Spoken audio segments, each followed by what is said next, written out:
রিজিসা আহলাল বাইতি ওয়া ইউতাহহিরুকুম তাতহীরা।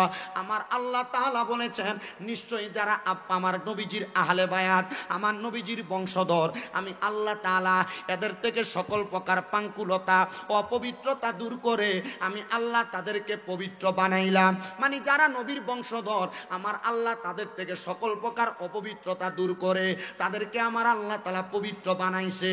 এ মুসলমান, এ নবীর উম্মতের দল, এই আয়াতে কারিমার মধ্যে আহলে বায়াত বলতে আমার আল্লাহ তাআলা কাদেরকে উদ্দেশ্য করেছেন? হাদিস শরীফ তিরমিজি শরীফের মধ্যে আমার রাসূল পাক সাল্লাল্লাহু আলাইহি ওয়াসাল্লামের ঘোষণা, আমি দয়াল নবী ফজরের নামাজ আদায় করে ফজরের নামাজের পরবর্তী সূর্য ওঠার আগ পর্যন্ত আমি নবী নামাজের মুসল্লা ত্যাগ করতাম না যতক্ষণ পর্যন্ত আমি এশাকের নামাজ আদায় না করতাম। কিন্তু একদিন শীতের সকালবেলা আমার নবীজি সোমবার দিনে সকালবেলা মসজিদের কোবার উদ্দেশ্যে যাইতেন, যেই জায়গাটা হইল মসজিদের নববী থেকে ডান কর্নারে 310 নম্বর গেট বরাবর একবার অল্প কিছুক্ষণ হাইটা গেলেও যাওয়া যায়, আবার মসজিদের নববী থেকে মাত্র 10 রিয়াল দিলে সেখানে নিয়ে যায়। ওই কুবা মসজিদে যাওয়ার পথে আমার নবীজি খাতুনে জান্নাত ফাতেমা তুজ-জাহরা রাদিয়াল্লাহু তাআলা আনহার ঘর মুবারকের কষ্ট হইতেছে আপনাদের? অসুবিধা হচ্ছে? আমার ফরিদ ভাই, আপনাদের পরিচিত মনে হয় বাসু নামে না? ফরিদ আহমদ বাসু ভাই, আমি আসার সময় দেখে আসি আপনাদের জন্য যে তাবারুক রেডি করছে, মোটামুটি ওই যে অর্গুমা থাকবেন ফোসাইব, বুঝছেন তো? পোষাবে বিরিয়ানি, আল্লাহ যদি এদের বিচার করে। হে আমার মুসলমান ইমানদারের দল, এ নবীর উম্মতের দল, আমার নবী বলেন খাতুনে জান্নাত ফাতেমার হুজরার সামনে যাইয়া আমি নবী সালাম প্রদান করলাম। সালাম প্রদান করার সাথে সাথে হযরতে খাতুনে জান্নাত আমার জন্য দরজাটা খুলে দিলেন। দরজাটা খোলার পরে আমি নবীজির শরীর মুবারকের উপরে আমার একটা কালো রঙের পশমি চাদর ছিল, ওই চাদরটাকে আমি নবীজির গা মুবারকের মধ্যে লাগায়া আমি নবী ডাক দিয়া বললাম, ও খাতুনে জান্নাত ফাতেমা, তুমি আমার চাদরের নিচে প্রবেশ করো। আমার নবীজি খাতুনে জান্নাত ফাতেমারে নবীর চাদরের নিচে প্রবেশ করাইলেন। নবী ডাক দিয়ে বললেন, হে বেলায়েতের বাদশা, ইসলামের চতুর্থ খলিফা হযরতে আলী ইবনে আবি তালিব, আপনি আমার চাদরের নিচে প্রবেশ করেন। প্রবেশ করলেন। নবী ডাক দিলেন, ও হযরত ইমামে আলী মাকাম ইমাম হুসাইন রাদিয়াল্লাহু তাআলা আনহু, আপনি চাদরের নিচে প্রবেশ করেন। প্রবেশ করলেন। নবী ডাক দিলেন, ও ইমামে আলী মাকাম ইমাম হাসান রাদিয়াল্লাহু তাআলা আনহু, আপনি এই চাদরের নিচে প্রবেশ করেন। হযরতে ইমাম হাসানও প্রবেশ করলেন। যখন তারা চারজন প্রবেশ করলেন, মাঝখানে আমার নবী, হযরত মা ফাতেমা, হযরতে মাওলা আলী, হযরত ইমাম হাসান, হযরত ইমাম হুসাইন। কয়জন? এই পাঁচজনকে আহলে বায়াতের মুহাব্বতে অনেক আশিকে রাসূলরা পাক পাঞ্জাতন বলেছেন। পাক শব্দের অর্থ পবিত্র, পাঞ্জা শব্দের অর্থ হলো পাঁচ, তন শব্দের অর্থ হলো দেহ, পাক পাঞ্জাতন মানে হলো পবিত্র পাঁচটা দেহ। এ মুসলমান, এ নবীর উম্মতের দল, আমার নবীজি এদেরকে চাদরের নিচে প্রবেশ করায়া আল্লাহর দরবারে দোয়া করলেন, আল্লাহুম্মা হাউলাই আহলু বাইতি, আল্লাহ আপনি এদেরকে কবুল করেন, এরা হলো আমার আহলে বায়াত। আমার আল্লাহ তাআলা সাথে সাথে ইন্নামা ইউরিদুল্লাহু লিইউযহিবা আনকুমুর রিজিসা আহলাল বাইতি ওয়া ইউতাহহিরাকুম তাতহীরা আয়াত নাযিল করে দিয়েছেন। আল্লাহ বলে, বন্ধু নবী, যারা আপনার আহলে বায়াত, আমি আল্লাহ তাদেরকে পবিত্র বানাইছি। এবার আমার আল্লাহ তাআলার পেয়ারা হাবিব বলে, আমি নবীজির স্ত্রী, নবীজির ওই ফাতেমার ঘরের মধ্যে অবস্থান করতেছিলেন, আমার চাদরটারে আলগি দিয়া আমার স্ত্রী চাদরের নিচে প্রবেশ করতে চাইলেন। আমি বললাম, স্ত্রী তুমি তোমার জায়গায় সম্মানিত, তারা তাদের জায়গায় সম্মানিত, তুমি তোমার জায়গায় মর্যাদাবান, হাসান হুসাইন ফাতেমা আলী তাদের জায়গায় মর্যাদাবান। এ মুসলমান, এই দোয়াটা কইরা আমার নবীজি হযরত ইমাম হাসান ইমাম হুসাইনকে আমার নবীর দুই কাঁধ মুবারকে নিয়েছেন। হযরত ইমাম হুসাইনকে আমার নবীজি ডান কাঁধ মুবারকের মধ্যে নিলেন, ইমাম হাসান রাদিয়াল্লাহু তাআলা আনহুকে আমার নবীজির বাম কাঁধ মুবারকের মধ্যে নিলেন। দুইজনকে নিয়ে আমার নবী সামনের দিকে হাঁটতেছে। একটা লোক দেখে আমার নবীজির দিকে ইঙ্গিত করে বলে, হাসান হুসাইন, তোমরা যে সাওয়ারের উপরে উঠেছ এই সাওয়ারটা বড় দামি। আমার নবী এভাবে ঘাটটা ঘুরে বলছে, এ সাহাবী, শুধু সাওয়ার দামি না, সাওয়ারের উপরে যেই দুইজন সাওয়ারি আছে তারাও দামি। মারহাবা পড়বেন না জোরে? মারহাবা। নবীজি ইমাম হাসান আর হুসাইন রাদিয়াল্লাহু তাআলা আনহুমাকে দুই কাঁধে নিছেন। একজন শুধু পেছন থেকে বলছে, হাসান আর হুসাইন তোমরা যে সাওয়ারের উপরে উঠেছো সাওয়ার বড় দামি। নবীজির ঘাড় মুবারক ফিরে বলছেন, শুধু সাওয়ার দামি না, সাওয়ারের উপরে যে দুইজন সাওয়ারি তারাও দামি। সুবহানাল্লাহ। আর মোহাব্বতে বলেন না সুবহানাল্লাহ। এ মুসলমান ইমানদারের দল, এ নবীর উম্মতের দল, আমার নবীজি এদেরকে নিয়ে হাঁটতে হাঁটতে নবী চলে গেলেন নবীজির রওজা মুবারক বর্তমান যে জায়গায়। নবীজি ওই রওজা মুবারকের পাশে রিয়াজুল জান্নাত, জান্নাতের একটা অংশ আছে। এই জায়গার মধ্যে বরকতওয়ালা 3টা গাছ আছে। একটা গাছের নাম হলো উস্তুনে হান্নানা, একটা গাছের নাম হলো উস্তুনে আহাদা, একটা গাছের নাম হলো উস্তুনে আয়েশা। এখন এগুলা গাছ নাই, এগুলাকে গাছের বদলে চারদিক দিয়ে পিলারের মতো কইরা মোটা মোটা 3টা পিলার বানায় রাখছে। আশেকে রাসূলরা হজ করতে যায়, যখন মদিনা জিয়ারত করতে যায় তখন তারা ওই জায়গার মধ্যে চুম্বন করে, গাছগুলার মধ্যে পিলারগুলার মধ্যে চুম্বন করে। হায়রে মুসলমান, আমার নবীজি হযরত আম্মা জান আয়েশা সিদ্দিকার নামের যে গাছটা উস্তুনে আয়েশার সামনে যাইয়া হাসান হুসাইন রাদিয়াল্লাহু তাআলা আনহুমাকে নিয়ে বসলেন।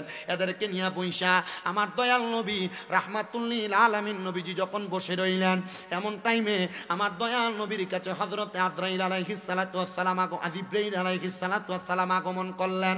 আগমন কইরা আমার নবীজির কান মুবারকে কি যেন বললেন। আমার নবীজি চোখ মুবারক দিয়া টপ টপ করে পানি মুবারক ছেড়ে দিছে। খাতুনে জান্নাত ফাতেমা তো হাসান হুসাইন রাদিয়াল্লাহু তাআলা আনহুমারে কয় বড় ভালোবাসে। উনি অল্প সময় তাদেরকে না দেইকা দৌড়াইয়া মসজিদে নববীর সামনে চলে আসছেন। মসজিদে নববীর সামনে আইসা খাতুনে জান্নাত ফাতেমা তু জাহরা রাদিয়াল্লাহু তাআলা আনহা ডাক দিয়া বলতেছে, জগৎবাসী আমি তাকে দেখলাম, আমার আব্বাজান মুহাম্মদুর রাসূলুল্লাহ সাল্লাল্লাহু আলাইহি ওয়াসাল্লাম, উনাকে দেখলাম চোখ মুবারকের পানিগুলা পড়তে পড়তে উনার দাড়ি মুবারক গুলো ভিজে গেছে। আর উনি আমার কলিজার টুকরার সন্তান ইমাম হুসাইনে পাকের গলা মুবারকের মধ্যে চুমা দিতেছে। আমি জিজ্ঞাসা করলাম, নবী ও পানের আব্বা গো, আপনি নবীজির এই চুম্বন করার বেদরা বুঝলাম না। আপনি নবী যেই কোনো কর্ম করেন না কেন, প্রত্যেকটা কর্ম আমার আল্লাহ তাআলার স্বনির্দেশে করেন। আপনার প্রত্যেকটা কর্ম আমার আল্লাহ তাআলার আদেশ মোতাবেক হয়ে থাকে। মায়ার নবী গো, যদি আমার আল্লাহ তাআলার আদেশ মোতাবেক না হয়, আপনি নবী যেই কর্মটা করেন উম্মতের জন্য সেটা ধর্মে পরিণত হয়ে যায়। নবী গো, আপনি কেন ইমামে আলী মাকাম ইমাম হুসাইনকে গলা মুবারকের মধ্যে চুমা দিলেন? আমার নবীজি আরো বেশি করে কান্না করতে লাগলেন। ডাক দিয়ে বলতেছে, ফাতেমা,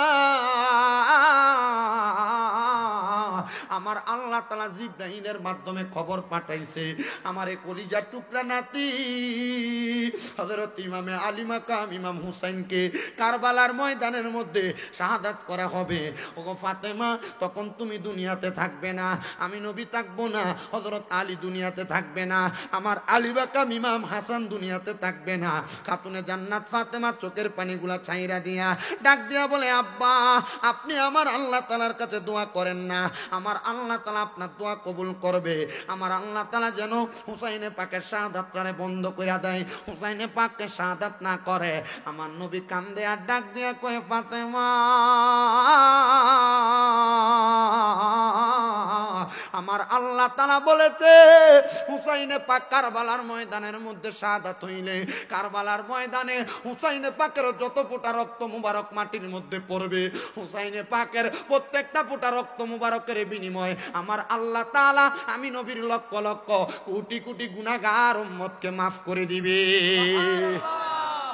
হে মুসলমান, এই নবীর উম্মতের দল, আমার নবী দুনিয়া থেকে রওজা আতহারের মধ্যে, মৌলা আলী দুনিয়া থেকে বিদায়, হযরতে খাতুনে জান্নাত ফাতেমা বিদায়, হযরত ইমামে আলী মাকাম ইমাম হাসান রাদিয়াল্লাহু তাআলা আনহু দুনিয়া থেকে বিদায়। এমন টাইমে কুফা নগরীর মধ্য থেকে ইমাম আলী মাকাম ইমাম হুসাইনের কাছে চিঠি আস্তে আস্তে আস্তে আস্তে 1200 চিঠি আইসা পৌঁছাইছেন। হযরত ইমামে আলী মাকাম ইমাম হুসাইন রাদিয়াল্লাহু তাআলা আনহু সবগুলা চিঠি পইরা পইরা জমা করলেন। আর নবীর যত সাহাবী আছে, হুসাইনে পাকের আহলে বায়াতের যত বংশধর আছে, তাদেরকে নিয়ে মিটিং করতেন। তারা চিঠি দিয়েছে, আমি যাব কিনা, তারা আমার কাছে বায়াত গ্রহণ করবে। একজন দুইজন না, কমপক্ষে 30,000 সৈন্য একসাথে বায়াত গ্রহণ করে আমার নানার পতাকার তলে চলে আসবে। বলে না না না, তোমরা যাইবা না, এই কুফা নগরীর মানুষ তোমার কলিজার টুকরা বাবা হযরত আলী মাকাম ইমাম আলী রাদিয়াল্লাহু তাআলা আনহুর কদম মুবারকের মধ্যে তীর মেরে দিছে। এরা তোমার আব্বাজানের উটের মধ্যে আঘাত করেছে, এরা তোমার আব্বাজানের ব্যবসায়িক মালপত্র লুটতরাজ করেছে, এরা তোমার আব্বা ইসলামের চতুর্থ খলিফা হযরত আলী রাদিয়াল্লাহু তাআলা আনহুর দুনিয়ার সামাজিক জীবনের মধ্যে আঘাত করার চেষ্টা করেছে। এজন্য তুমি ওই জায়গার মধ্যে রওনা করবা না। কিন্তু 1250 চিঠির সর্বশেষ যেই চিঠিটা আস-সাওয়ারিকুল মুহরিকা কিতাবের মধ্যে লিখতেছে, ইমাম হুসাইন রাদিয়াল্লাহু তাআলা আনহুর শেষ সময় চিঠি লিখেছে। বেশি কিছু লাগবে না, জামিয়া আহমদিয়া সুন্নি আলিয়া মাদ্রাসার আনিসুজ্জামান হুজুর কেবলার লিখিত শামে কারবালা কিতাবটার শেষ অংশে আপনি যখন এই জায়গাটা দেখবেন আপনি অবাক হয়ে যাবেন চিঠির মধ্যে। কারণ যারা মুনাফিক বেঈমান, এরা ষড়যন্ত্রমূলক বিভিন্ন কথা জানে বেশি, মানে এদের মুখে এত মধু, ঠিক না? মুনাফিকদের মুখে বড় মধু, সব মিস্ত্রি। আমি গত অনেক বছর এইদিকে মাহফিল রাখি না। এই বছর মিলাদুন্নবীর পরে চট্টগ্রামে কোনো মাহফিল করিনি। মিলাদুন্নবী পর্যন্ত কয়েকটা মাহফিল করছি। এটার মূল কারণ হইল চট্টগ্রামের এইদিকে আসলে ভালো মাইক খুব কম পাওয়া যায়, বুঝতে পারছেন? এই যে আজকের মাহফিল, আমি গতকালকে মাহফিল করছি কুমিল্লা ক্যান্টনমেন্ট, যে ওইখানে ময়নামতি, আর আজকে আপনাদের এখানে। আগামীকালকে ওই যে দাউদকান্দির পাশে দিয়ে গরিপুর হইয়া হোমনা একটা, তিতাস একটা করে সিলেট চলে যাব না। আমার কথা হচ্ছে, আমি যদি কষ্ট করে কথা বলতে আমার মাথায় ধইরা গেছে, আমি এত চিল্লেও কথা বলা লাগে না, আমি খুব নর্মাল কথা বলি, খুব নর্মালি। তা আল্লাহ জানে, হয়তো তার সাথে আমার জমি জমা নিয়ে দ্বন্দ্ব টন্দ্ব আছে। এটা ইলেকট্রিক জিনিস তো, ঠিক হয় আবার হয় না, এই জন্য আর কি বলার। আল্লাহ শুকরিয়া।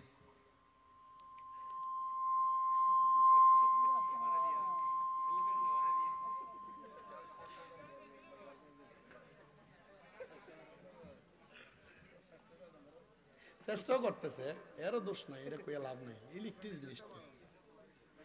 হে মুসলমান ইমানদার, এ নবীর উম্মতের দল, আশিক রাসূল সমাজ জালিয়াঘাটার বাবারা, বাসখালীর বাবারা, গভীর মনোযোগ লাগে বয়ানটা শ্রবণ করো। আমার নবী ডাক দিয়া কয়, এ ফাতেমা শুনো গো, এই ইমামে আলী মাকামের কারণে, তোমার হুসাইনের কারণে অনেক উম্মতকে মাফ করা হবে। এর পরবর্তী সময় 1250 চিঠি, 1250 চিঠির শেষ চিঠির মধ্যে ওই মুনাফিক বেঈমানেরা চিঠি লিখতেছে। মুনাফিকের কথা কি সুন্দর না? সুন্দর না? কম সুন্দর না? বেশি? হ্যাঁ, বেশি সুন্দর। কিন্তু এর এ হাতের তলে একটা আদলা থাকবে, আপনি সুন্দর কথা বলে যাবে, পেছন দিয়ে মেরে দিবে, ঠিক না? ওই চিঠির মধ্যে তারা লিখেছে, হুসাইন তুমি যদি কুফা নগরীতে না আসো, তাইলে আমরা কাল হাসরের ময়দানে তোমার নানার কাছে আমরা নালিশ করে দিব যে হ্যাঁ, হুসাইনের কাছে আমরা বায়াত গ্রহণ করতে চেয়েছিলাম, আপনার নাতি হুসাইন কুফা নগরীতে আসে নাই। তখন আমরা তুমি হুসাইনকে তোমার নানার কাছে দায়বদ্ধ করে দিব, আর আমরা বেঁচে যাব। হুসাইনে পাকে চিঠি পাইয়া ডাক দিয়া বললেন, এ মালিক ইবনে মারওয়ান, আপনি আমার সামনে আসেন, আপনি তো আমার নানার বড় শুভাকাঙ্ক্ষী ছিলেন, আপনি বলেন না আমি কি এখন আর ওই দিকে যাব নাকি কুফা নগরীর দিকে? মালিক ইবনে মারওয়ান বলে, না আপনি যাইয়েন না, এই কুফা নগরীর মানুষ আপনার বাবার সাথে বড় অন্যায় করেছে।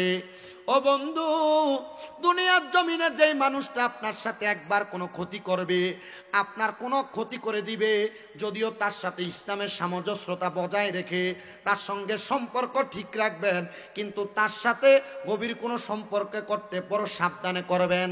কারণ যেই ব্যক্তি আপনাকে একবার আঘাত করেছে, সে আপনারা দ্বিতীয়বার আঘাত করতে দেরি করবে না, কারণ সে পূর্বের শত্রুতামির জের আপনার দ্বিতীয়বার প্রকাশ করার চেষ্টা করবে। আরেকটা জিনিস মনে রাখবেন, যত পারেন টাকা পয়সার লেনদেন কম করবেন। মানে হাওলাত বরাত যেটা কর্জে হাসানা বর্তমান জামানার মধ্যে চলে না। কর্জে হাসানা দিলে যদি টাকা চাইতে যায়, কয় তোর টাকা আমি মেরে দিব নাকি? দিবই তো, 7 মাস হয়ে যায়, 500 টাকাও খুঁজে পাওয়া যায় না। মনে রাখবেন, সবচাইতে সম্পর্ক নষ্ট হওয়ার মূল মাধ্যম হলো টাকা পয়সা আর বন্ধুত্বের মাঝে এই সম্পর্কগুলা নষ্ট হয়ে যায়। এগুলার কারণ হলো ওয়াদাবদ্ধতা, ওয়াদার খেলাফ। ও মুসলমান, ইমামে আলী মাকাম বলে, আগারে 1250 চিঠি পাইয়া আমি কুফা নগরীতে যাইতে চাই নাই, কিন্তু আমি শেষবার আমি রওনা করলাম কুফা নগরীর দিকে।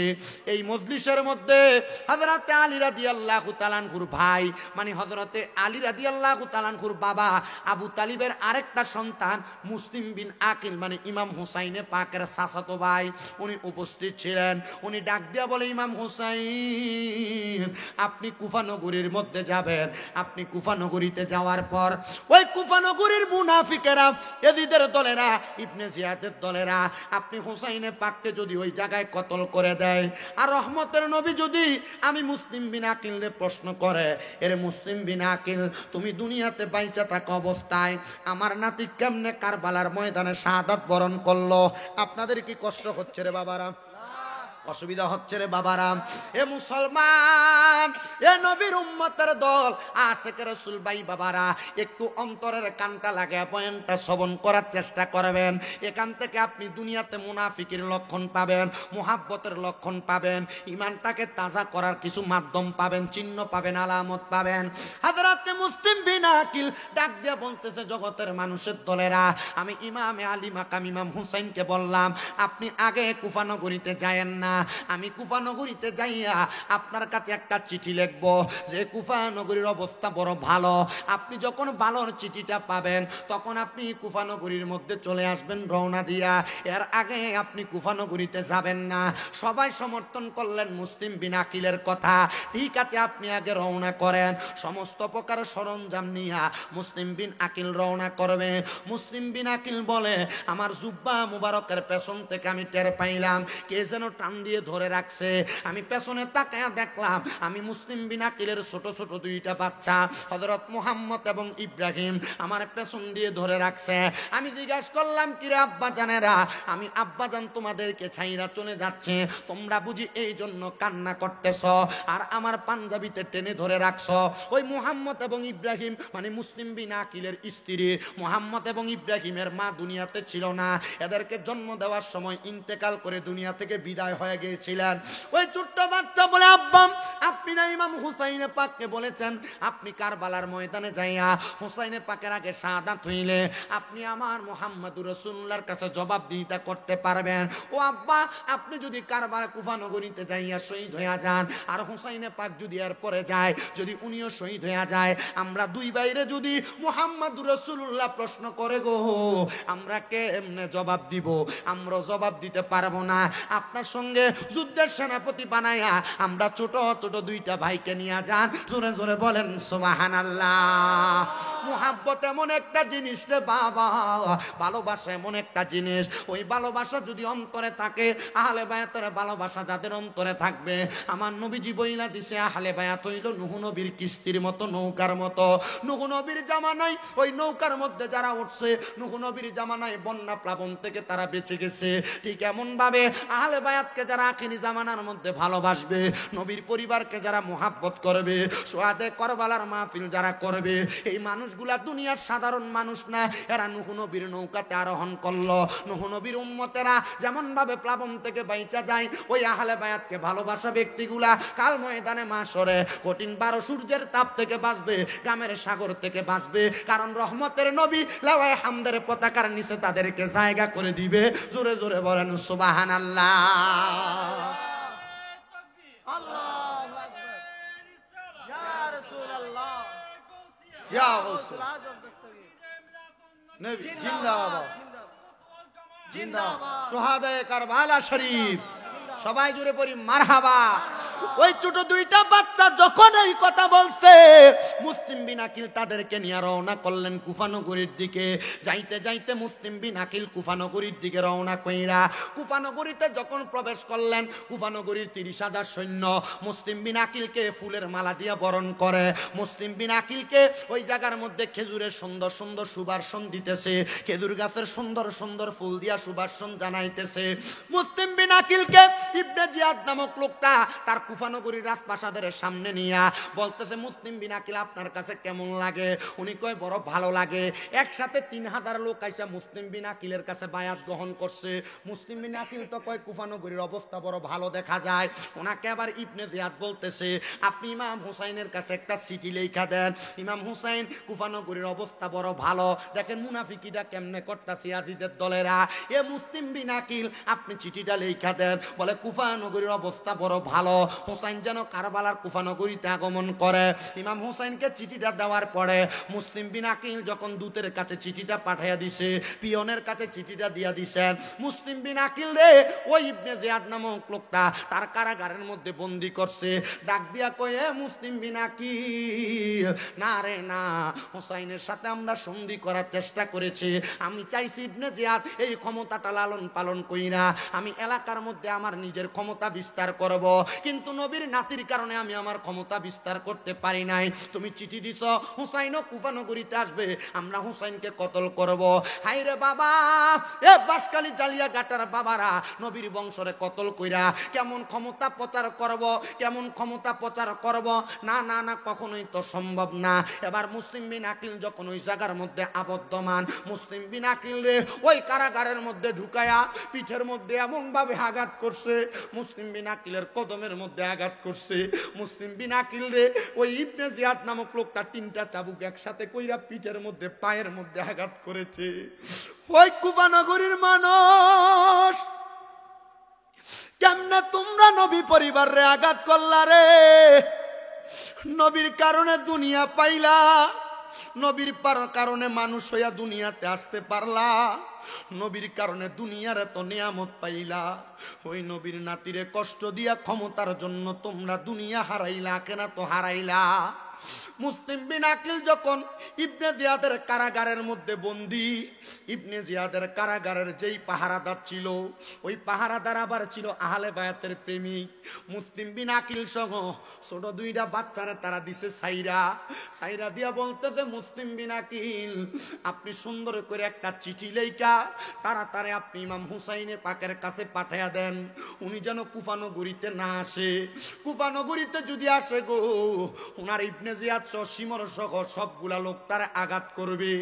নবী পরিবারের আঘাত আমি সহ্য করতে পারবো না, কারণ আমার অন্তরের মধ্যে নবী বংশের ভালোবাসা আছে। এ পর্দার অন্তরালের মা, তোমরা মারা যাওয়ার পরে যে মা ফাতেমার সাথে জান্নাতে যাইবা, ওই ইমামে আলী মাকাম মা ফাতেমার সন্তান, হযরত ইমাম হুসাইন ওই মা ফাতেমার সন্তান, ওই মুসলিম বিন আকিল মা ফাতেমার স্বামী হযরত আলী রাদিয়াল্লাহু তাআলা আনহুর আওলাদ, ওই ছোট 2টা বাচ্চা আলী রাদিয়াল্লাহু তাআলা আনহুর আওলাদ, এরাও কিন্তু আহলে বায়াত নবী পরিবারের অংশ। হাই রে হে নবীর উম্মতের দল। এবার মুসলিম বিন আকিল চিঠিটা দেওয়ার পরে মুসলিম বিন আকিল ওই কারাগার থেকে বাইর হইয়া কারবা কুফানগরীর মধ্যে ঘোরাফেরা করতেছে। কেউ মুসলিম বিন আকিলরে থাকার জন্য কোনো জায়গা দেয় না। এই দিক দিয়া খবর হয়ে গেছে মুসলিম বিন আকিল তার কারাগার থেকে বের হয়ে গেছে। মুসলিম বিন আকিল রে কুফানগরীর কোনো মানুষ জায়গা দিবা না, যদি জায়গা দাও তারে আমি ইবনে জিয়াদ আমার রাজপ্রাসাদের সামনে আইনা ফাঁসি দিয়া দিব। সব দরজার মধ্যে যায়, কোনো দরজার মধ্যে তারা জায়গা দেওয়া হয় না। কিন্তু মুসলমান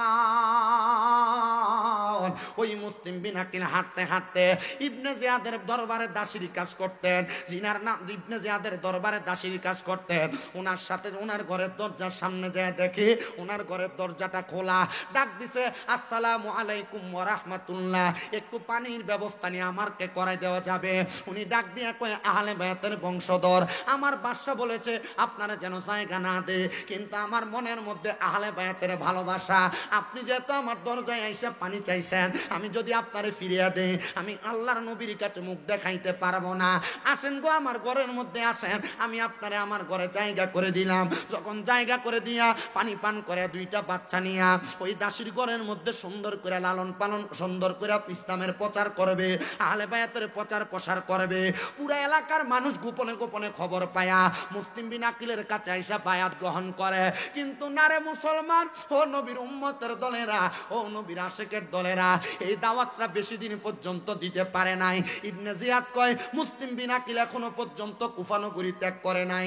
আমার মনে হয় কুফা নগরীর কোন ঘরের মধ্যে অবস্থান করতেছে। এই দিক দিয়া ওই ইবনে জিয়াদের ঘরের মধ্যে যেই লোকটা কাজ করতো, মহিলাটা, সেও তার বাড়ির মধ্যে কোনো কাজে যায় না।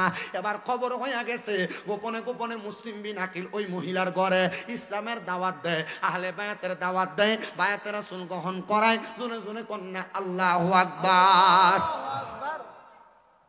হায়রে মুসলমান, এ বাসকালী জালিয়া ঘাটার বাবারাম, এ নবীর উম্মতের দলেরা, যখন দাওয়াত দেওয়ার খবর পাইছে রে, এবার একটা গুপ্তচর পাঠাইছে ইবনে জিয়াদ, সুন্দর পাঞ্জাবি লাগায়া, পাগড়ি লাগায়া, শরীরের মধ্যে আবা লাগায়া, হাতের মধ্যে লাঠি নিয়া, হাতের মধ্যে একটা 300 দিরহামের একটা পুটলি নিয়া হাঁটতেছে আর বলতেছে, তোমরা জানো নি কুফা নগরীতে নাকি নবীর পরিবার, নবীর বংশ আহলে বায়াতের সদস্য একজন আসছে, আমি আসছি ওনার জন্য কিছু হাদিয়া নিয়া। কিন্তু ইবনে জিয়াদ নাকি তার সাথে বেঈমানি করেছে। আমি কুফাতে আসছি ওনার কাছে বায়াত নেওয়ার জন্য। মসজিদের মধ্যে প্রবেশ কইরা ওই ব্যক্তিটা আল্লাহর জিকির করে। সব মানুষ বলতেছে এতদিন পর্যন্ত জিকির আজকার করে, কে গো এই ব্যক্তিটা? এবার আহলে বায়াতের আরেকজন প্রেমিক যে ওনাকে জিজ্ঞাসা করে, আপনি কি ওই ব্যক্তি যে ইমাম হযরত মুসলিম বিন আকিলের সঙ্গে দেখা করতে চান? বলে হ্যাঁ। বলে আপনি কেন আসছেন, আপনার পরিচয় আমারে বলেন। পরিচয় বলার পর মুসলিম বিন আকিলের পরিচয় নিয়া ওই গুপ্তচরের 300 দিরহাম নিয়া মুসলিম বিন আকিলকে ধরার জন্য তার ঘরে নিয়া 300 দিরহাম উপহার দিলেন। উপহার দিয়া খবরটা নিয়ে আবার বাড়ির মধ্যে যাইয়া ইবনে জিয়াদের কাছে খবর দিছে, এই ইবনে জিয়াদ, তুমি তো বলেছো 100টা উটের বিনিময় আমি যদি মুসলিম বিন আকিলের খবর দিতে পারি তুমি আমাকে 100টা উট প্রদান করবা। বলে আমার কাছে খবর আছে গো। বলে খবরটা বলো। বলে আমার 100টা উট আগে দাও। 100টা উট বোঝায়া দেওয়ার পরে ওই ইবনে জিয়াদকে উত্তর দেয়, তোমার বাড়িতে যেই মহিলাটা কাজকর্ম করত ওই মহিলাটার বাড়ির মধ্যে যায়া খবর নিয়ে দেখো মুসলিম বিন আকিল সে জায়গার মধ্যে কাজ করতেছে। হায়রে মুসলমান, ইবনে জিয়াদ 10 জন লোক পাঠাইছেন 5টা ঘোড়ার মধ্যে চড়াইয়া, 5টা ঘোড়া নিয়া ইবনে জিয়াদ সহ তার লোকেরা যায়া ওই মহিলার ঘরে ঢুইকা ডাক দিয়া কই, এ মুসলিম বিন আকিল, আপনি যে ইসলামের দাওয়াত দেন, আপনার দাওয়াত তো আমরা পাইছি, চলেন আমরা আপনার সাথে যাই। মুসলিম বিন আকিল বুঝতে পারলেন আমার মনে হয় আর দুনিয়াতে বেশি দিন থাকা যাবে না, আমারে মনে হয় আর দুনিয়াতে বেশি দিন রাখবে না। মুসলিম বিন আকিলের ডাক দিয়া নিয়া ঘোড়ার পিঠে উঠাইয়া ওনার হাত থেকে তরবারি নিয়ে গেছে, ওনার ছোট ছোট 2টা বাচ্চারা ঘোড়ার পিঠে উঠাইয়া মুসলিম বিন আকিলকে নিয়ে সামনের দিকে যাবে। এমন টাইমে মুসলিম বিন আকিলের শরীরের মধ্যে আঘাত করে ওই মহিলার বাড়িঘর সব আগুন দিয়া জ্বালায়া দিছেন। হযরতে মুসলিম বিন আকিলের সামনের দিকে নিতে নিতে পুরা কুফা নগরীর খবর দিয়া দিছে, এ কুফাবাসী মনে রাখবা, তোমরা যারা গোপনে গোপনে নবীর পরিবারের কাছে বায়াত গ্রহণ করেছো, তোমরা তাদেরকে ক্ষমতাসীন বানাইতে চাইছো। এখন থেকে তোমরা যদি কোনো ব্যক্তি এই মুসলিম বিন আকিল সহ হুসাইন কারবালার ময়দানে কুফা নগরীতে আসার পর ওনার কাছে বায়াত গ্রহণ করো, মুসলিম বিন আকিলরে যেমন ভাবে মারা হইতেছে তোমাদেরকে এমন ভাবে মারা হবে। মুসলিম বিন আকিল রে ওই কুফা নগরীর ইবনে জিয়াদের রাজপ্রাসাদের ছাদের উপরে উঠায়া পেছন দিক থেকে তরবারি দ্বারা গর্দানে আঘাত করে হযরতে মুসলিম বিন আকিলের গর্দান আলাদা করে ফেলেছে। বর্তমান যে কুফা নগরীর এলাকার ওই কুফা নগরীর বড় মসজিদের পশ্চিম অংশে হযরত মুসলিম বিন আকিলের মাকবারা, মুসলিম বিন আকিলের মাজারটা। হাইরে মুসলমান, এ নবীর উম্মতের দল, হে আশিক রাসূল ভাই বাবারা, মুসলিম বিন আকিলরে মারার পরে ওনার ছোট ছোট দুইটা বাচ্চারে ঘরের মধ্যে নিয়ে এবার মুসলিম বিন আকিলের বাচ্চা দুইটারে সুন্দর জেলখানার মধ্যে আটকায় রাখছে। এমন টাইমে ওই জেলখানার প্রহরী তো ছিলেন একজন আহলে বায়াতের পাগল। রাত্রবেলা ডাক দিয়া কয়, এরে মুসলিম বিন আকিলের ছোট দুইটা সন্তান, তোমাদেরকে দেখলে বড় মায়া লাগে। রাত্র গভীর হয়ে গেছে, কোনো আলো নাই, কোনো বাতি নাই, কোনো কিছু নাই, কিন্তু তোমাদের চেহারার মধ্যে এমন একটা নুরানি পয়গাম দেখা যায়, এমন একটা নুরানি ঝলক দেখা যায়। তোমাদের চেহারার নুরানি ঝলকের কারণে আমার মনটা চায় না তোমরা এমন কারাগারের মধ্যে বন্দী থাকবা।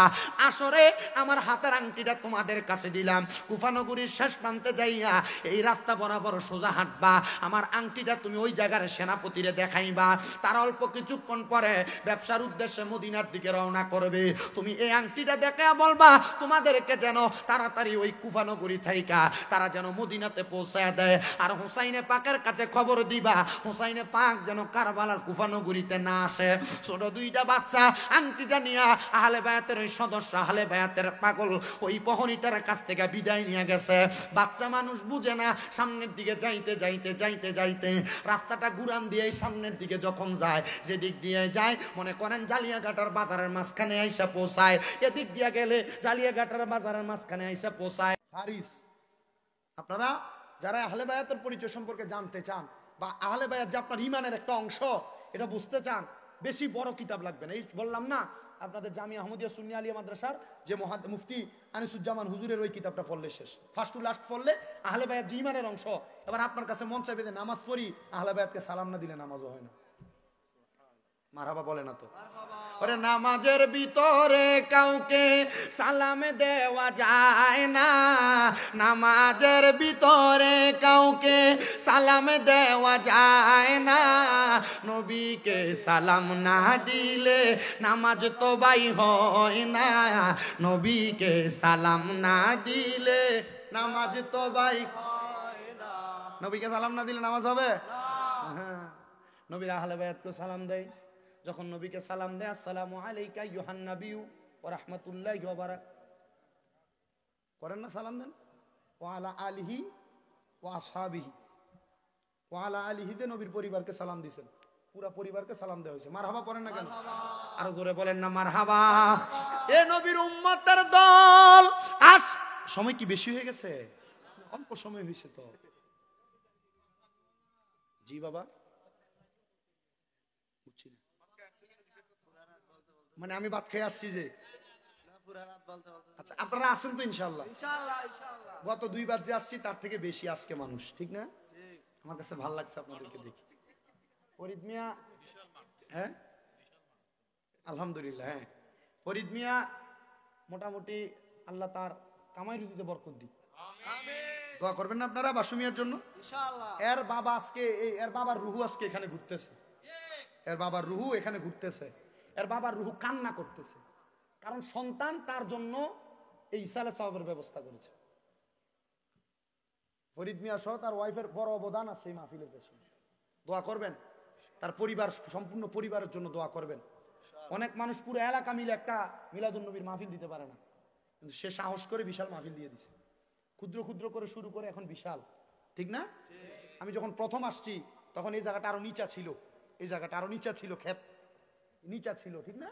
ওই যে ওই সাইডটা যেমন চিকন এমন ছিল প্যান্ডেলটা, শুধু এই জায়গাতে স্টেজটা হয়েছে, এই যে এই জায়গা, ওখান থেকে এত চিকন ছিল, এত বড় জায়গা ছিল না তো। এখন তো তার থেকে 5 গুণ বড় হয়েছে। মারহাবা পড়েন। এখন গরু কিনছে এবছর না, বড় একটা পাগলা নলা খাওয়াইছে তো, এত বড় নলা, এটা পুরাটা মাপ দিলে মনে 2.5 কেজি হবে, হয় না?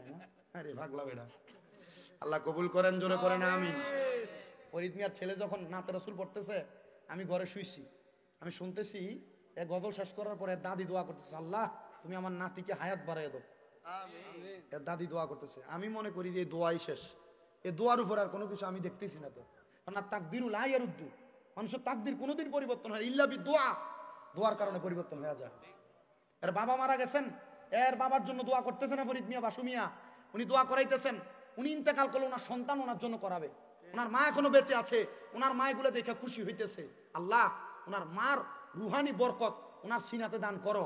আর ওনার এত সুন্দর ইন্তজামের খাতিরে ওনার সন্তানদেরকে মানুষের মতো মানুষ করো, যেন ওনার সন্তানরাও এমনভাবে মিলাদুন্নবীর মাহফিল, ইসালে সওয়াব, আহলে বায়াতের স্মরণ এবং আউলিয়া কেরামের স্মরণ করতে পারে। জোরে সরে পড়ে না আমিন, আর মোহাব্বতে পড়ে না আমিন। আবার রেডি হয়ে না,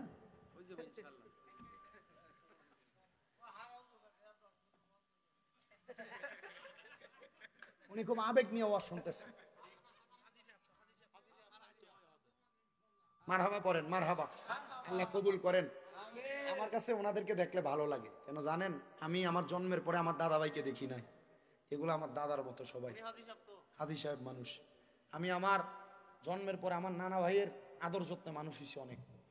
আমার নানা ভাই মারা গেছেন, ইন্তেকাল করেছেন, দোয়া করবেন ওনার জন্য। উনি আমার জন্য দোয়া করে গেছেন। আমি এই বছর হজ করছি, উনি আমার বলছে আমি কাবা শরীফ যাইয়া কাবা ঘরের গিলাপটা ধইরা তোর লাগিয়া দোয়া করে আইছি। উনি ইন্তেকাল করার 1 বছরের মাথায় আমি মক্কা মদিনা গেছি। তোমার টিয়া আছে না বাজি, এর লাগে তুমি বারবার যাও। মসজিদের ইমাম মুয়াজ্জিনের লগে মাঝে মাঝে লই যাইবা। কত লাগে? 1,30,000 টাকা। মল্লের টাকা কবরে নিবা না? বড় দিনই শক্তি আছে, আছে, আসলে শক্তি আছে। আপনি মক্কা মদিনার ঘটনা শুনলে অবাক হবেন। আমি দেখলাম এক মুরব্বী বুড়া মানুষ এর লাঠি বট দিয়ে দিয়ে আল উমরা আল ফাহাদ গেট দিয়ে ঢুকতেছে। বুড়া মানুষ, একবারে মুরব্বী, কিন্তু মক্কা শরীফে প্রথম 3 তাওয়াফ করার সময় রজম করা লাগে না, জোরে জোরে দৌড়ানো লাগে না পাঠানের মতো? ওমা, আমি মক্কায় এক ঘুরানি দেওয়ার পরে এই বুড়ারে দেখতেছে লাঠি হাতে নাই, এভাবে এভাবে দৌড়াইতেছে। তার মানে বুঝলাম এই বুড়ার গায়ে নিজের শরীরের শক্তি না, এটা ইমানের শক্তি। কাবা দেখে বাইরে গেছে, কথা কোন ঠিক কিনা? মক্কা শরীফ গেলে অনেক মানুষ যে হাজরে আসওয়াদ পাথর, চুমা পাথর, যেটা এই পাথরে চুমা দেয় কেন? সব জীবনের গুনাহ টাইনা নিয়ে যায়, এজন্য না? আমি যে এই উমরাতে যাই আসছি, আমি আপনাদের দোয়ায় 10 বার উমরা করছি, 10 বারই হাজরে আসওয়াদ পাথরে চুমা দিছি। অনেক মানুষ 2 বার 3 বার যাইও চুমা দিতে পারেন, 10 বার বারবার চুমা দিছি। কিন্তু আমি যখন বিদায়ী তাওয়াফ করি চলে আসবো, আমার মনে একটা আফসোস লাগছে, আল্লাহ 10 বার উমরা হজ করলাম, এখন আবার বিদায়ী তাওয়াফ করলাম, আমার মনটা চাইতেছে যদি কোনো ত্রুটি থেকে থাকে আরেকবার যদি চুমা দিতে পারতাম। এখন তার হজ নাই, হজও করলাম না, বিদায়ী তাওয়াফ করলাম, আরেকবার চুমা দিতে পারলে ভালো লাগতো। আমি গেলাম, অনেক জোরাজোরি করলাম, পারি না। চিন্তা করলাম আরে যাওয়ার সময় মনে শেষ আশাটা পূরণ হবে না। পরে কিছুক্ষণ দাঁড়াইলাম, দাঁড়ায় দেখি মানুষগুলো এক সাইডে দিয়ে যাচ্ছে, কোন রকম আসতেছে। আমি দাঁড়ানোর পর কোথা থেকে জানি এক সুদানি আসছে, কালা এই মুড়া, আমার শুনিয়ে এভাবে যে আল্লাহু আকবার এভাবে ঢুকছে। আমি কাবা ঘরের এই হাজরে আসওয়াদে সুমা দিয়ে পড়ে রইছি, 1-2 মিনিট কেউ আমারে সরায় না। আমি এই বিশ্বাস করি আমার জীবনে গুনাহ আছে, আমি কোনোদিন পরের হক মাইরা খাই নাই। আমার জীবনে গুনাহ আছে, আমি না বইলা কারোর 1 টাকা খাই নাই। তার মানে আমার বিশ্বাস আমার জীবনের সগীরা কবিরা গুনাহগুলা এই হাজরে আসওয়াদ পাথরে চুমা দেওয়ার কারণে আল্লাহ মাফ করে দিয়েছেন। আমি মনে করি বাকিটা আল্লাহর ফয়সালা।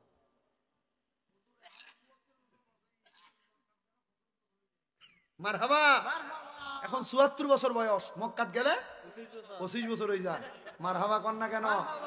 যখন 25 বছর লাগে তোমার ফো আরে কল দিবা, ও বাজি আর তো 25 বছর, আর একটা বিয়া করা আছে না, মজা লাগে। আল্লাহ আল্লাহ কবুল করুক, আমিন পড়েন।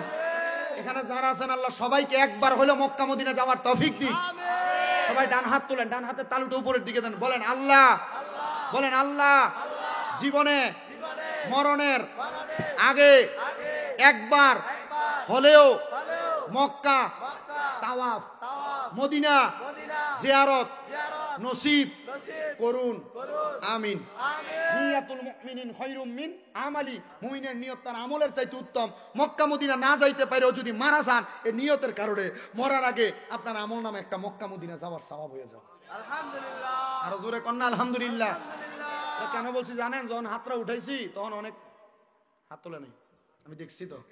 আপনি মনে করেন না যে আপনি মোটামুটি মাশাআল্লাহ সর্দার মানুষ। হ্যাঁ, আল্লাহ বুঝার তৌফিক দান করুন, জোরে পড়েন আমিন। সালাতুন ইয়া রাসূলুল্লাহ, জামালে আশিকা বাসদ মুহাম্মদ খেয়ালে ও বরা বাসদ আহমদ সালাতুল্লাহ রাসূলুল্লাহ আলাইকুম সালামান ইয়া হাবিবাল্লাহ। এ মুসলমান ইমানদার, ওই দাসী মহিলা ক্লিমা ডাক দিয়া কয়, জগতের মানুষ রে, ওই ছোট বাচ্চা দুইটার আমি দেইকা আমি নিয়ে গেলাম। আমি এদেরকে নিয়ে আমার যে মালিক ওনার কাছে বললাম, মালিক আমি তো নবীর পরিবারের মুসলিম বিন আকিলের ছোট দুইটা বাচ্চা ইব্রাহিম এবং মুহাম্মদের খোঁজ পাইছি, আপনি কি তাদেরকে আপনার কাছে রাখবেন নাকি? ওই মালিক মহিলা ডাক দিয়া কই, এ দাসী রে, আজকে 11 বছর পর্যন্ত তুমি আমার বাড়িতে দাসী বানা করো, আমার বাড়িতে কাজ করো, যাও রে যাও। নবীর পরিবার, নবীর বংশের ইমাম হযরতে মুসলিম বিন আকিলের সন্তান হযরতে মুহাম্মদ এবং ইব্রাহিম, এই দুইজনকে আমার কাছে আইনা দেওয়ার কারণে আজকে 12 বছর পরে তোমারে আমি দাস মুক্ত করে দিলাম। এ নবীর উম্মত, এ পর্দার অন্তরালের মা বোনেরা, এবার হযরতে মুসলিম বিন আকিলের দুইটা সন্তানকে পাইয়া ওই মহিলা সুন্দরভাবে লালন পালন কইরা গোসল করায়া ভালো খাওয়ায়া ঘরের আড়ালের মধ্যে, দুইটা ঘরের মধ্যে আরেকটা ঘরের মধ্যে ঢুকায়া দরজাটা বন্ধ করে রাখছে। এটার কারণ হইল যে মহিলা আহলে বায়াতের প্রেমিক, ওই মহিলার স্বামী, ওই ব্যক্তিটা ছিল আহলে বায়াতের দুশমন, এজিদের দোসর, ইবনে জিয়াদের দোসর। দেখবেন বর্তমান জামানায় এমন অবস্থা হয়ে গেছে, বাপে সুন্নি ছিল, বাপে সুন্নি ওয়াজ মাহফিল করত, বাপে মিলাদুন নবী করত, ফুতে কয় মিলাদুন নবী বেদাত বলে না? বাপে মা বাবা মারা যাওয়ার পর দোয়া করত, সন্তান ফতুয়া দেয়। মা বাপ মারা যাওয়ার পরে জানাজার পরে কোনো দোয়া নাই, দেয় কি দেয় না?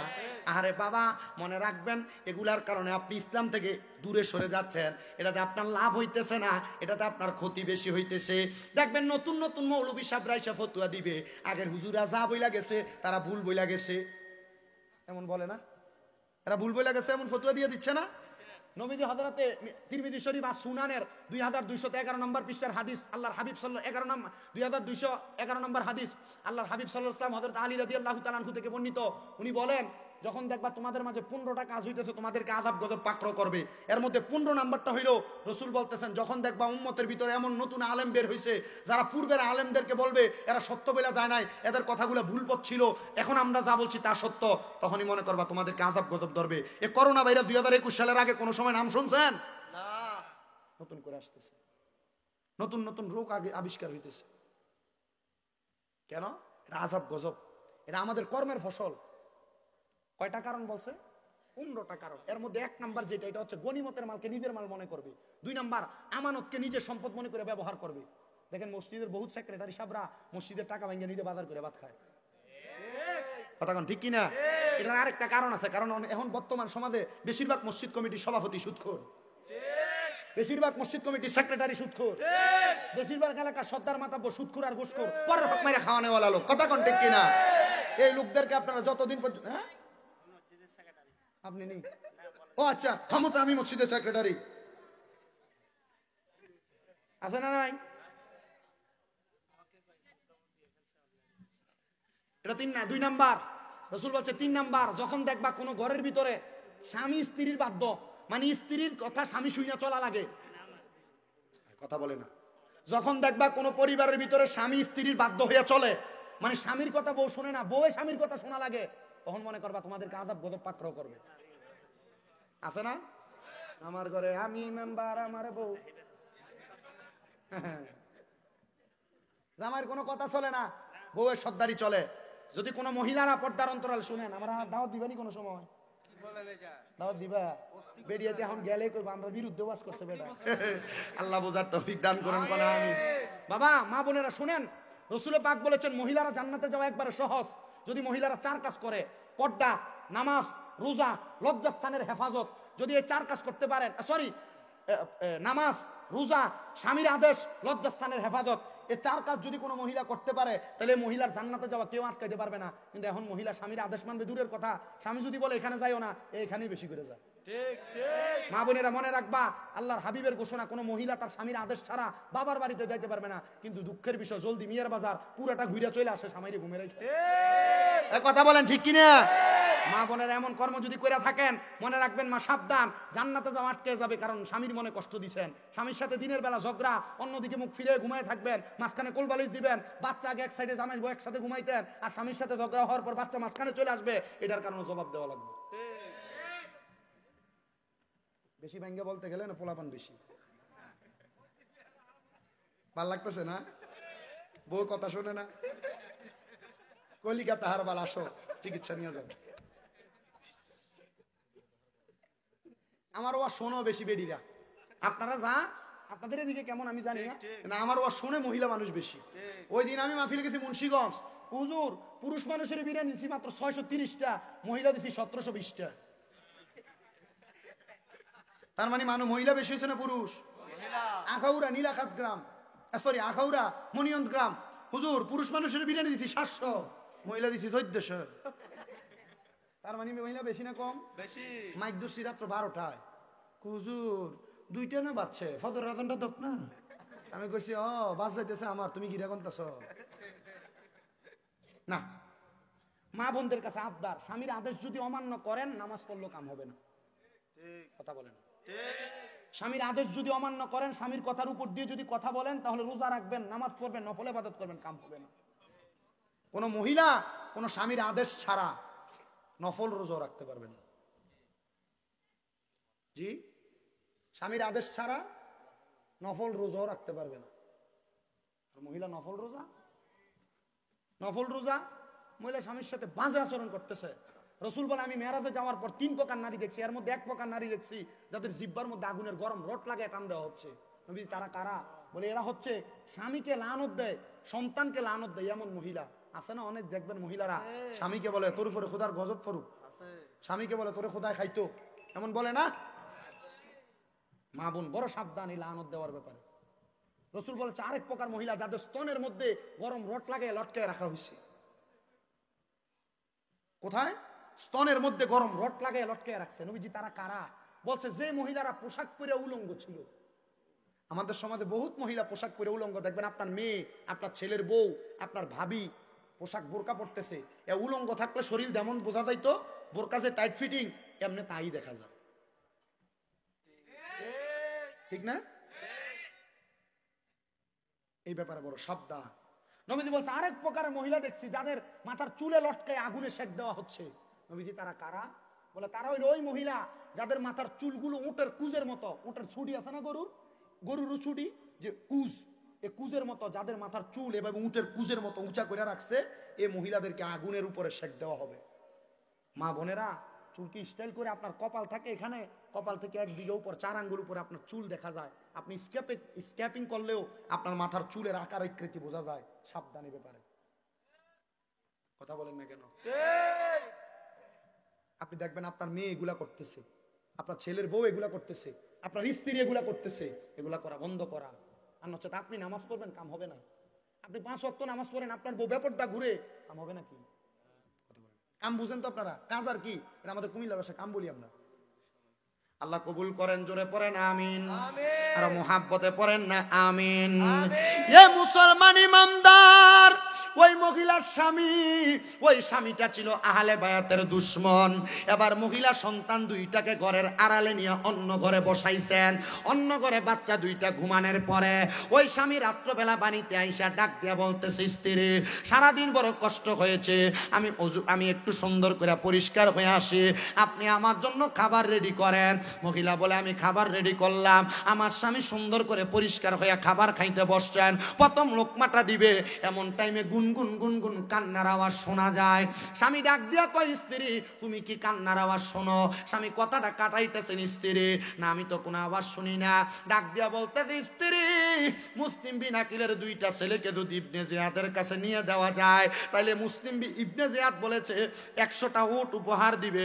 আমার মনে হয় মুসলিম বিন আকিলের 2টা ছেলের কান্নার আওয়াজ পুরা ঘরের চারিদিক কুইজা পালাইছেন, কোন জায়গার মধ্যে ওনাকে দেখেন নাই। এবার তালাশ করে নিজের অন্য ঘরের মধ্যে দরজা খুলে দেখে নুরানি চেহারাওয়ালা ছোট 2টা বাচ্চা কান্না করে। ওই মহিলা ডাক দিয়া কয় কি রে মুহাম্মদ এবং ইব্রাহিম তোমরা তো এমন ভাবে আওয়াজ করার কথা না। বাচ্চা 2টা ডাক দিয়া কয় মা আমরা যখন ঘুমাইছি আমাদের আব্বা জান আমারে ঘুম থেকে ডাকতেছে। হায়রে জালিয়াঘাটার বাবারা, কত সন্তানের বাবা মারা যাওয়ার পরে তোমরা বাবার স্বপ্ন দেখো, কিন্তু তোমার আব্বা জান অন্ধকার কবরে কেমন আছে তুমি জানো না। ওরে ভালোবাসি তোমায় বাবা, বুকটা যে যাইছি রে, তোমার কথা হৃদয় মাঝে পড়ছে বারে বারে। বাবা তুমি কেমন আছো ছোট মাটির ঘরে, তোমার কথা হৃদয় মাঝে পড়ছে বারে বারে। বাবা গো ও বাবা, বাবা গো বাবা। এ সন্তান, তোমরা বুঝি তোমার আব্বাজানকে স্বপ্ন দেইকা কানতেছ। আল্লামা ইবনে সিরিনের স্বপ্নের তাবিরের কিতাবের প্রথম দিকে লিখতেছে, কোন সন্তান যদি মা মারা যাওয়ার পর, বাবা মারা যাওয়ার পর, অথবা তার কোনো আত্মীয় স্বজনকে মারা যাওয়ার পর স্বপ্ন দেখে, খাবার চাই অথবা অন্য কোনো কারণে স্বপ্ন দেখে, সে যেন ওই মৃত ব্যক্তির জন্য হাত তুলে দোয়া করে। ওই ইবনে সিরিন কেন গো? বলে তার জন্য দোয়া করলে তার দোয়ার কারণে আল্লাহ কবরবাসীকে মাফ করে দিবে। আপনারা অনেকেই বাপ মারা স্বপ্ন দেখেন, আত্মীয় স্বজনকে স্বপ্ন দেখেন, আপনারা কখনো এমন কর্মকাণ্ড করবেন না যে দোয়া করবেন না। স্বপ্ন দেখলে নিজে নিজে দোয়া করবেন। হুজুর দিয়া দোয়া করানোর ক্ষমতা না থাকলে নিজে দোয়া করলে অসুবিধা নাই। আইরে বাবা, ওই ছোট দুইটা বাচ্চারা স্বামীটা হাতে নিয়ে, স্ত্রী কয় স্বামী আপনি 100টা উটের লোভে দুইটা বাচ্চারে নিয়ে ইবনে জিয়াদ এজিদের কাছে দিয়েন না। বলে না রে না, 100টা উট পাইলে আমার জীবন পরিবর্তন হয়ে যাবে। বলে 100টা উট দিয়া আপনি দুনিয়া পাইবেন, আখেরাত পাইবেন না। আহলে বায়াতের দুইটা সদস্যরে ভালোবাসলে আপনার আখেরাত জান্নাতের রাস্তা ক্লিয়ার হয়ে যাবে। স্বামী ডাক দিয়া স্ত্রী সরবইলা মাথার মধ্যে আঘাত করে ফেলে দিছে। মুসলিম বিন আকিলের 2 সন্তান, এদেরকে নিয়ে সামনে যায়। মায়ের সাথে একটা সন্তান ছিল আহলে বায়াতের পাগল। ও বাবা, নিজে মিলাদুন নবী করলে হবে না, কারবালার মাহফিল করলে হবে না, সন্তানদেরকে অভ্যাসে পরিণত করাইবেন যেন আপনার মরার পরে তারাও করে। মারহাবাটা জোরে। এ মুসলমান, ওই সন্তান ডাক দিয়ে কয় আব্বা জান, আপনি যদি এই 2টা বাচ্চা আহলে বায়াতের সদস্যদেরকে আমার সামনে দিয়ে নিয়ে যান, তাইলে আমার লাশের উপর দিয়ে নেওয়া লাগবে। ওই ব্যক্তি নিজের হাত নিজের তরবারিটা বের কইরা নিজের সন্তানের গর্দান আলাদা করে দিছে। এবার স্ত্রীর সামনে দাঁড়ায়া ডাক দিয়ে কয় স্বামী গো, সন্তান যেহেতু হারাইছে, আপনি প্রয়োজনে আমারে আঘাত করেন, তবে আপনি স্বামী এই জায়গার মধ্যে তাইকা আপনি কখনো কোনোদিন এই জায়গার মধ্যে 2টা বাচ্চাকে নিতে পারবেন না। মুসলমান, ওই এক লোকটা দুষ্ট মানুষ, ইবনে জিয়াদের দোসর, এজিদের দোসর, স্ত্রীর গলার মধ্যে তরবারি চালায়া দিয়া ছোট 2টা বাচ্চারে নিয়ে সামনে যায়। মানুষ কয় দেখ শুনি সে কত ভাগ্যবান, 100টা উট পায়া যাবে। মুসলিম বিন আকিলের সন্তানদেরকে নিয়ে গেলে তার মনে একটা শয়তান কুচিন্তা ধরা দিল, জীবিত অবস্থায় যদি 2টা বাচ্চারে নিয়ে যায়, মানুষ আমার কাছ থেকে ছিনে নিয়ে তারা পুরস্কার গ্রহণ করবে। সেই কথা চিন্তা কইরা মুসলিম বিন আকিলের ছোট ছোট 2টা বাচ্চারে শোয়া গর্দানের মধ্যে তরবারি চালায়া দিয়া ছোট 2টা বাচ্চার গর্দানগুলা মাথাগুলা বস্তার মধ্যে ঢুকায়া, কাপড়ের গাঁটটির মধ্যে ঢুকায়া ওই ইবনে জিয়াদের কাছে যায় কয় এই নাও মুসলিম বিন আকিলের 2 সন্তানের মাথা। উনি ডাক দিয়া কয় এ ইবনে জিয়াদ, তুমি আমার এখন 100টা উট উপহার দাও। এজিদ তো এজিদ, এজিদের কাজ মুনাফিকি করা, বেঈমানি করা, কথা কন্যা। এদিদের কাজ মুনাফিকি করা, এদিদের কাজ বেঈমানি করা। মুনাফিকি বেঈমানি করলে আপনার স্থানটা এদিদের সাথে হইতে পারে। এ মুসলমান, কিন্তু বর্তমান জামানায় অনেক শিক্ষিত বেটারা এদিদরে রহমতুল্লাহ আলাই কয়, এদিদরে কোরআনের হাফেজ কয়, এদিদরে দুনিয়ার জামানার মধ্যে বালা মানুষ কয়, এদিদরে বালা প্রমাণ করতে চায় এরা মুসলমান না, এরা বেঈমান, এরা বেঈমান, এরা নবীর বংশের দুশমন। কথা কন্যা ঠিক কিনা?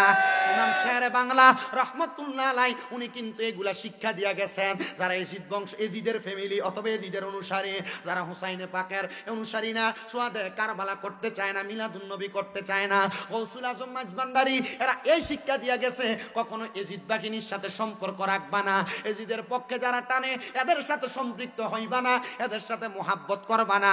আর আমাদের কুমিল্লা সহ নেত্রকোনার একজন বড় আলেম ছিল আল্লামা আকবর আলী রেজভী রহমতুল্লাহ আলাইহি, উনি শুধু বলছে লা তুসাল্লি লা তুআক্কি লা তুনিকাই, যারা দুনিয়ার জমিনে এজিদের অনুসরণ করে বাতিল ফেরকা, এরার পিছনে নামাজ পড়বা না, খাইবা না, এরা যেই কবরের ভিতরে এরা মরলে মাটি দিব, এই কবরের ঘাস যদি কোনো গরু খাই, গরুর গোশত খাইবি না বেটা। ওনাদের ঈমান ছিল ওনাদের মতো। আপনি চিন্তা করেন ঈমান কত তাজা থাকলেই কথা বলে। বলছে এজিদের অনুসারী, নবীর দুশমন, এ যদি মারা যায় এরা যে কবরে মাটি দিব, কোন নবীর দুশমন, কোন বাতিল ফেরকা, কোন নাস্তিক বেঈমান, এরা মাটি দেওয়ার পর কবরের উপরে যে ঘাস উঠবে, এই ঘাস যদি কেউ খায়, এই ঘাস উঠবে, এই গরু যদি খায়, এই গরুর গোশত খাইস না। হুজুরের ফটো একটু গরম ছিল, খুব গরম ছিল, মাইরা বস্তাতে বাইন্দা মেঘনা নদীতে পালাই দিছে। কোথায় ফালাইছে? মেঘনা নদীতে ফালাই দিছে। ওই যে ভৈরব ব্রিজ নাম শোনেন, কিশোরগঞ্জের ভৈরব ব্রিজের নিচে এক নৌকাওয়ালা পাইছে, খুইলা দেখে এখনো জিন্দা। মরে না তো নবীর প্রেমিকরা? মরে না। আল্লাহ বুঝার তৌফিক দান করুন, জোরে পড়েন আমিন। ওই লোকটাকে আমি কি করলাম রে, কি করলাম? আমি আমার সন্তান মারলাম, স্ত্রী মারলাম, এই লোক আমার এখন কয় জীবিত অবস্থায় ফেরত দেই নাই, তার মানে এই লোকটা এখন আমারে আর আমার কাছে আমার উটগুলা ফিরিয়ে দিবে না। এ মুসলমান, এমন ভাবে আস্তে আস্তে ইমাম হুসাইন রাদিয়াল্লাহু তাআলা আনহু কুফা নগরী থেকে কারবালার দিকে রওনা করেছে। ইমাম আলী মাকাম ইমাম হুসাইনের সাথে তারা বেঈমানি করতে লাগলো। এমন বেঈমানি করতে করতে তারা ইমাম আলী মাকাম ইমাম হুসাইন রাদিয়াল্লাহু তাআলা আনহুর শাহাদাত করে ফেলেছে। আরে অনেক লম্বা ঘটনা, 3-4 ঘন্টা করলে কারবালার বয়ান শেষ হয় না, 5 ঘন্টা করলে শেষ হয় না। শুধু মুসলিম বিন আকিলের জীবনী থেকে কথাগুলা বললাম। ওই মুসলিম বিন আকিলের ইন্তেকালের পরে, শাহাদাতের পরে, একজন আহলে বায়াতের প্রেমিক যাইয়া হযরত ইমাম আলী মাকামের কাছে খবর দিছে, ইমাম হুসাইন আপনার কাছে মুসলিম বিন আকিলের শেষ একটা বাণী পৌঁছাইতে চাই। বলে কি বাণী? বলে মুসলিম বিন আকিল রে এজিদের দলেরা সাধারণভাবে মারে নাই, বড় রাজপ্রাসাদের উপরে উঠায়া গর্দান আলাদা করে দিছে, কিন্তু ওনাকে বলেছে এ মুসলিম বিন আকিল আমি ইবনে জিয়াদ মারতে পারি, কিন্তু আমার মনের ভিতরে মায়া আছে, তুমি বলো তোমার মনের মধ্যে শেষ ইচ্ছা কি? উনি ডাক দিয়া কয় এ কুফা নগরীর 30,000 সৈন্য তোমাদের কারোর সাথে যদি নবীর নাতি ইমাম হুসাইনের সাথে দেখা হয়, তাইলে তোমরা ইমাম হুসাইনের কাছে বলবা উনি যদি মদিনাতে যায় আমার সালাম যেন মদিনার নবীর রওজাতে পৌঁছায়া দেয়। হুসাইন আমি তোমার কাছে নবীর রওজা মুবারকে মুসলিম বিন আকিলের সালাম পৌঁছাইলাম। পর্দার অন্তরালের মা বোনেরা, দুরূদ শরীফ পইরা পইরা আমার ভাই ফরিদ আহমদ বাসুমিয়া প্রকাশ, উনার মতো আপনারও মাহফিল কইরা, বড় পারেন আর ছোট পারেন, ঘরের মধ্যে একজন হুজুর দিয়া পারেন, কোরআনে হাফেজ দিয়া পারেন, কোরআন খতম পড়ায়া পারেন, দুরূদ শরীফ পড়ায়া পারেন, 11 শরীফ পড়ায়া পারেন, খতমে গৌসিয়া পড়ায়া পারেন, যেই কোনো ভাবে ছোট্ট ছোট্ট একটা আয়োজন করবেন যেন মরার আগে একবার নবীর রওজা যাইতে পারেন। আল্লাহ যেন এই মাহফিলের উসিলায় আজকে ফরিদ আহমদ প্রকাশ বাসুমিয়ার আব্বা জান মরহুম নজির আহমদ স্মৃতি সংসদের উদ্যোগে এত সুন্দর মাহফিল, এই মাহফিলের উসিলায় নজির আহমদকে অন্ধকার কবরের মধ্যে নবীজির সাথে মুলাকাতের ব্যবস্থা করে দেয়। আরে মনে বড় আশা ছিল যাব মদিনায়, বলেন মনে শেষ, একটু জোরে পড়েন। ওরে সালাম আমি করব গিয়ে, সালাম নবীজির রওজায়, মনে বড় আশা ছিল মনে বড় আশা ছিল যাব মদিনা। কাফেলাতে কে যাও তুমি, কে যাও মদিনায়, এ গরিবের সালাম দিও মদিনার বাদশাহ, বলেন কাফেলাতে কে যাও তুমি, কে যাও মদিনা, এ গরিবের সালাম দিও মদিনার বাদশাহ, আমার আশায় আছে সম্বল নাই, করি কি উপায়, মনে বড় আশা ছিল যাব মদিনা, বলেন মনে বড় আশা ছিল যাব মদিনা। শেষ বেলা আমি আপনাদেরকে আমার আয়াতে কারিমার দ্বিতীয় অংশের কথাটা বলে শেষ করে দেই। আমি বলেছিলাম লা ইউকাল্লিফুল্লাহু নাফসান ইল্লা উসআহা, আমার আল্লাহ তাআলা কারো সাধ্যের বাহিরে কোনো কিছু চাপায় দেয় নাই। নজির আহমদের সন্তান ফরিদ মিয়া, প্রকাশ বাসু মিয়া পারবে বিদায় এত সুন্দর আয়োজন উনি করতে পারতেছেন। এটা নিয়ে হিংসার দরকার নাই, মোহাব্বত করবেন, ভালোবাসা দেখাইবেন। টাকা চাননি কোনো কারোর কাছে? টাকাও চায় না, টাকা দেওয়ার দরকার নাই, শুধু ভালোবাসা দিবেন। আপনাদের এলাকায় এত সুন্দর জান্নাতের বাগান, নামটা শুধু নজির আহমদ, কিন্তু না না না, এই মাহফিলের উসিলায় যারা যারা আইসা অংশীদার হইয়া দোয়া করবে, আল্লাহ তাদের বংশের কবরের আযাব মাফ করবে। যেই নবীর উসিলায় করবেন জীবনের গুনাহ মাফ, কবরের আযাব মাফ, সেই নবীজির সালাতু সালাম জানাই আল্লাহ করেন আপনি।